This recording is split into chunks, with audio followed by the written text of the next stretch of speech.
Oh, yeah. That's pretty That cool. is weird, yeah. Done. Okay.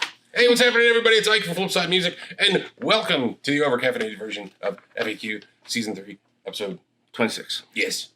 Welcome. Thanks for showing up and participating, for those of you that have. Weekly question and answer show. I'm here with Dylan. Yep. Getting on. Yeah, too much coffee already. Yeah, I haven't had enough yet. I'm still kind of, Still groggy. Yeah. Mine's tired. just kicking in. Everybody's like, oh, that's what we like. The refreshing slurps. A little coffee slurp to start out your Saturday. All right, well, start out our Saturday. We got the slurps. All right, yeah, I guess we'll just roll right into it. First question's from Terry G. He's asking about the new building, if we've decided on any decor or colors that we'd be using in the new shop. Any signs or banners. We have actually been discussing that. Yeah, we've had some ideas. Yeah, the new shop introduces a slightly different color scheme because we didn't really have a color scheme on the outside of the building here. It was whatever was on sale. Well, on the inside, it was basically whatever was on sale at the restore. Right. Which, for those of you that don't know what a restore is, it's basically they help kind of Habitat for Humanity. People drop off home goods type stuff, and then you can buy it. Right. And use it, and they sell paint, and it's cheap. Right. So. And other decor items. And what we did learn, though, from the restore paint stuff is that the smell will last at least twice as long as any other normal paint. Yeah, that was pretty weird. Yeah, that lingered for quite a long time. Yeah, for a while. Yeah. So, I mean, we aired it out for a few days when that was an option. And, that was a lingerer. It was worth the money because that's what we could afford at the time. So Right. Yeah, I was going to say, if anything, the new shop is borderline patriotic. Yeah, the outside it's got a little more red, white, and blue kind of going on. Yeah, it kind of looks. It's pretty cool. I'll get to doing something hopefully this week because, moving along on that, we'll update if you guys want. Architects are in place, structural engineer, that kind of stuff. There's still a lot to kind of go over. Right. We've had to make some changes because of what we could do and what we can't do. Right. But as far as interior decor, interior-wise, banners and stuff like that, we'll have. Banners from our suppliers. So yeah, I was going to say we don't want it to feel too different, but I think at the same time we're going to take advantage of having the blank slate so we can get it exactly the way we want it this time. Instead of because here we just kind of had to do things as things happened. Yeah, it was pretty much we just kind of made it up as we went along. Right. This way we have a little bit better of a plan as far as where we want to have the counters, how much space we're going to have, walls and stuff like that. There's still some logistics to work out as far as merchandise and how we're going to display some things. I got some ideas. I got some cool ideas, I think, for guitar displays. Oh, okay. Yeah. But it's all going to kind of depend on once we get things opened up and, how the flow will work for the store. I don't know. You never know what the hell's going to be in there. I've had ideas of putting. Well, yeah, I was going to say a lot of the F.A.Q viewers will end up seeing like the media room more than anything. And if anything, with that one, we're going more kind of one part studio, one part performance space. So we're not sure, like in terms of, how we're going to lay that out yet. Yeah, the style. Like for a while, we were bouncing around a lot of ideas, but we also want to make sure it's photogenic too, because that'll probably be where we end up taking a lot of our product photos. So. Yeah, and some of that's changed. Like we were going to be in one spot, and we're like, oh, we could set it up here, and then that changed to like, oh, maybe we got to set it up here. This would be better off. It's better because it's also we need it for content stuff, right? But we also got to figure out what's the best flow for the store. When a product comes in, what does that look like? What we do is we make sure we check it first. As soon as it comes in, we make our adjustments before we put it out on the floor, or we check it out first to put it on the shelf. If it's backstock type stuff, right? So we're trying to figure out what's the best flow of all of that, along with then how we're going to do the decor. Because I don't know. I just don't want it to look like everybody else's shit. Yeah, that's the main thing. Yeah, and I was going to say, if you guys want to send anything, or suggestions, suggestions or even stuff you guys want to eventually see on the walls and stuff over there, feel free. We can always send you guys like stickers and stuff if. You guys have anything you guys want to send our way for at least to appear in the background somewhere? Yeah, and we got 2 walls that are flanking the front door that we're gonna put stickers all over that because that's normal. Yeah. It's our And so portal we to might the Tone do- Zone. It actually looks yeah. like a portal. Yeah. So we might do, like a sticker exchange type thing. You send us some stickers, we'll Send you some. Yeah. Send us a self-addressed stuffed envelope. Stuffed envelope. You know what I'm saying. Stuffed antelope. Yeah. Send us a stuffed antelope and you can get a free sticker. How do we process such a thing? And then like 2 years, there's an antelope shortage because everybody wants some stickers. Like, we blame you guys. But yeah. I mean, I think we're still kind of going through that. Like Ike said, once we get in there, we'll probably have a better idea. Yeah, and it just comes in to be a matter of part of it. Things are going to evolve anyway, Right. so we want to let that happen, and we're not going in with what we're trying to avoid is that the place doesn't necessarily look like a 15-year-old metalhead designed it. Right. So Yeah, we look like a grown-ass metalhead designed it. Yeah, we don't want it to be, too fancy or posh or whatever, but we don't want it not to us be. anyway. Yeah, so yeah, we want it to be inviting, but not, not uninviting because it's so sterile or anything. Yeah. So We'll get it. Yeah, it'll be fun. It'll be good. That's the long-winded version. Right. All right, so next, Ben Coombs asks, my question for next week is, what do you consider the optimal number of members in a bar band? Optimal number? Well, if you're gonna maximize profits, 3. 3. Yeah. That's what I mean. Yeah. I would say power trio would be awesome. Well, you can also fit on smaller stages as a power trio. You can fit on smaller stages. There's also less input, and I don't mean that in a bad way. It's just you have less people having to make a decision on a certain thing. Right. So that's cool. But it also depends on what your band is. Well, 100%. If you're the bass player and can sing, then 3-piece is the same thing with a guitar player. If you can do your shit, and that is probably where good. the linchpin of that situation is on obviously one of the string players. Well, I don't know because like Sir Lord drummer. Well, I was gonna say Sir Lord Baltimore, Phil Collins, a lot of old a lot of the older school guys did. Some of the drummers got in on the vocal action. Wasn't Little Feat Lowell? He was a drummer too, or no? Am I thinking of the wrong guy? I don't know. Little Feat. I'm not sure. I mean, because it doesn't happen too often, but I know like any of the guys that are into like some of the like more like underground classic stuff. Sir Lord Baltimore was like this band. I think they were from Washington D.C., but like the drummer was the lead singer. So it's one of those interesting situations. Cowboy Mouth? Isn't that another band that's the drummer's the lead guy? Maybe. You're like, I don't know the band. I don't know. It's like the psychedelic porn crumpets. It's like, is it a band? Is it just something you made up? I don't know. I'm not sure. I'm not exactly sure. We just pull them out like that. Okay, so I would say the optimal number is 3. Yeah, and I guess 4 if you have to have a singer. Yeah, in terms of another. Sorry, go ahead. If you can get an acoustic gig, 2 is better. Oh, well, yeah. Split that and it's easier. Right. And you don't have any drum shit to worry about. Right. Yeah. But that's a whole nother thing. Right, yeah, I feel like that's a different animal. Because even some people pull that off with just, themselves in a looper. Yeah. I mean, there's a lot of options out there now compared to the way it used to be. So. But yeah, no, I think bar band, I think top amount of fun, best for profits, or you're probably going to be drinking your pay. So, again. That never happens. Well, yeah, and again, like 3 people instead of 5 people, it's like. You still make money. Yeah, so you can play a little bit and actually walk away with 7 or 8 Exactly. dollars. Yeah, you can at least walk away with possibly like a couple gallons of gas money. Yeah, you can get get a swizzle stick and kind of just glide down the hill. Yeah. So Colin James' question feeds into or kind of plays off of Ben Coombs' question. So his is so your band is actually paid for the bar gig. How do you split the pay? Equally, or should there be other considerations? His example would be like the guy that has the truck or the van, should he get extra gas, or the guy that gets the PA or has the PA, should they get more money than the other 2 guys, or in our situation, the other 2 guys? I think it all depends on the existence of the band. So if you're a long-time band and you're managing your money, then it's just the band throws in and gets the PA, so it's the band PA. Well, that was what I was going to say. Was like I usually, at least in my limited experience, it's always just been a communal pot. Like the band has a communal pot, and it all goes into that.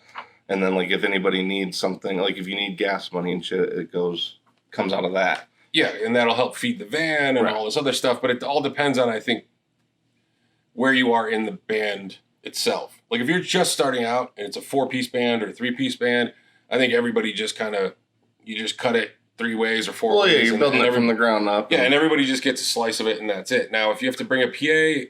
Well, if you're just starting out, I'd almost argue nobody gets paid. You just, the band gets the money, and then once you need to get a PA and stuff, you have that money.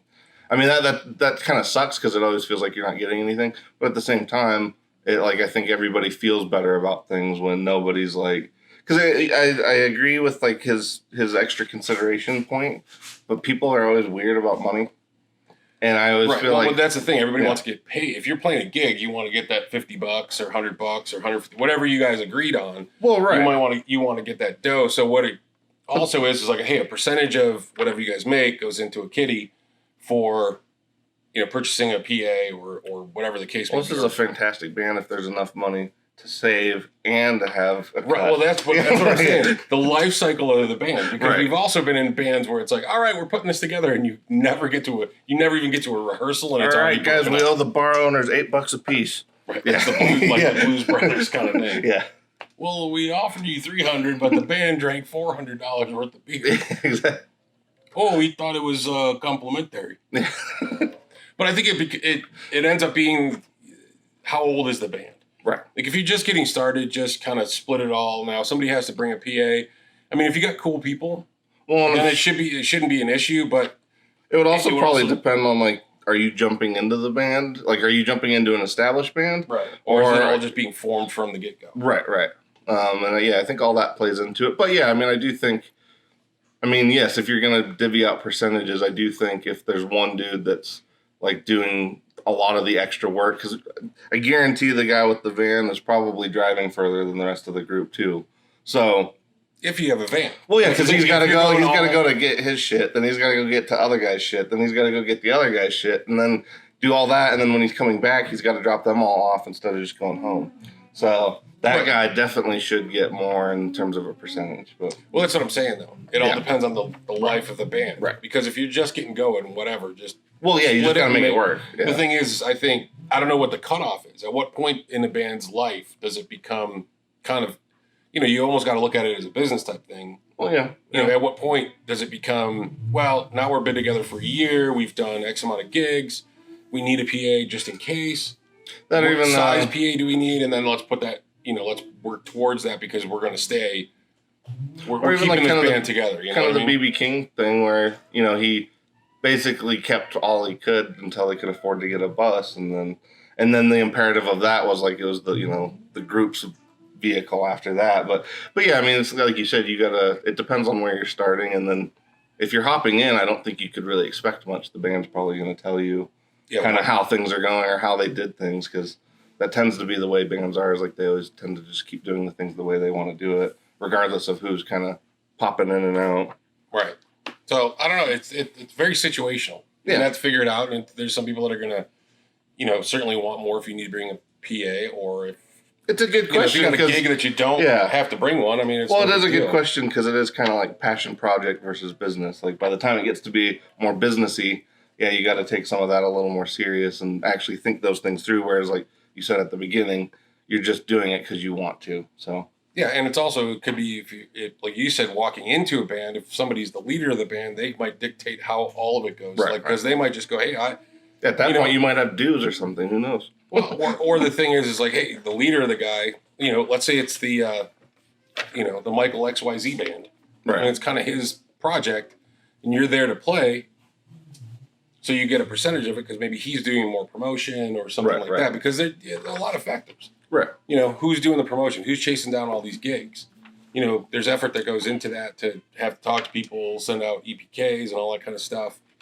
So yeah, but I think that becomes there's a lot of once the band becomes more established, and it's like all of a sudden. Well, I think that used to be the slippery slope, though, was kind of the band leader taking, like even with James Brown, like that was the whole thing. Is like he alienated pretty much everybody he ever played with, because of the way he was about money and like the way the band shit ran.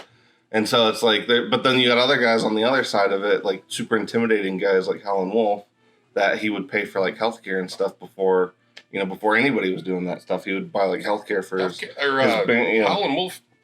I mean, he was good on the business side of all of it. I mean, if you know anything about him, I mean, that dude knew how to handle his shit. Right. Well, he knew how to take care of his guys, and like, so I think it all, like you said, it just depends on the approach and what you're walking into. Yeah, I agree.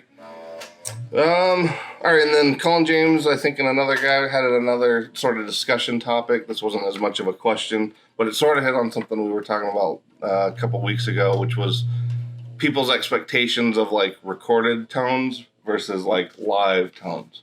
So like, and what I mean by like recorded tones would be like people who seem to think that they can get an album style tone in their studio, in their room, whatever their setup is. Like people that think they can make their guitar sound like it does on the album versus the way it would in a live situation. Because I think there are some false expectations out there that we run into a lot. Because there's a lot of guys that come in here and they want, like, Jimmy Page, for example, they want to sound like he did on the albums. And it's like, well, he didn't even sound like that live. He never sounded like that live. Yeah. It kind of becomes a different situation between live and on an album. Right. Or a record or whatever. Yeah, because I think aiming for like a live tone is very attainable. Like you can get in the ballpark. Trying to do the studio tone, like I think not only is it just you're kind of setting yourself up for disappointment, but I feel like there's so many factors you'll never be able to compensate for all of them. Like, the preamp that they were using, the studio room that they were in, the microphones they were using, the microphone placement, even that, just a little bit of placement can totally change. Your mic placement can totally change what's going on. So, how many mics did they use? Did they mic up the amp and then have a room mic too? Right. That was getting a different kind of sound. Because we've done that here in this room. We've had on some of the demos, like we had a demo, or we had a mic on the amplifier, and then another one back further, just so we were getting a little bit of the room and blending that together. Right. Well, and then I think that also then, and this is sort of where their discussion kind of went into, was you have people, or a lot of people that consume guitar gear content through YouTube, that get these expectations based on what they're hearing with, a lot of the post-processing and all that other stuff.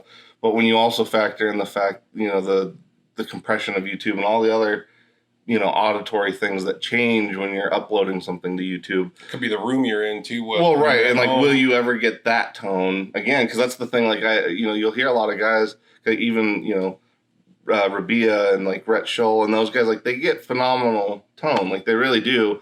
But you could probably get that recorded tone, but I don't know that you'd ever get like in the room tone that's going to sound like that, those YouTube videos. And so like, I think the expectation threshold is a little wonky with people just because so many people do base what their expectations are on YouTube videos. Right. I think you can get close. You just, I think I don't know. It comes down to what we always say too, is like, find the tone that you like. It doesn't have to be exact. I don't think it has to be exact unless you're doing a tribute band and you want it to nail it perfect, but then you're going to be in a live situation.